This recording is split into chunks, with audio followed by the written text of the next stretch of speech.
প্রবাসীর বহুল প্রত্যাশিত আকাঙ্ক্ষার পূর্ণতা পেয়েছে। সুদূর প্রবাস থেকে জাকারিয়া তাহের সুমনের নির্বাচন করার জন্য বিশাল আয়োজনে মেতেছেন কুয়েত প্রবাসী বিশিষ্ট সমাজসেবক ও যুবদল নেতা আব্দুল বাতেন। তিনি নতুন তৈরি করা বাড়ি সাজিয়েছেন প্রিয় নেতার আগমন উপলক্ষে, আর সেখানেই উপস্থিত জাকারিয়া তাহের সুমন।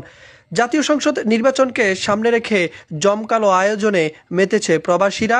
তারই ধারাবাহিকতায় কুয়েত প্রবাসী বিশিষ্ট ব্যবসায়ী যুবদল নেতা আব্দুল বাতেনের পৃষ্ঠপোষকতায় আড্ডা ইউনিয়ন ৫ নং ওয়ার্ড প্রবাসী আব্দুল বাতেনের বাড়িতেই ধানের শীষ প্রতীকের নির্বাচনী পথসভা অনুষ্ঠিত হয়েছে। অনুষ্ঠানে আড্ডা ইউনিয়ন ছাত্রদলের প্রতিষ্ঠাতা সভাপতি মোহাম্মদ আক্তার হোসেনের সভাপতিত্বে বিশেষ অতিথি হিসেবে উপস্থিত ছিলেন ধানের শীষ প্রতীকের প্রার্থী জাকারিয়া তাহের সুমন।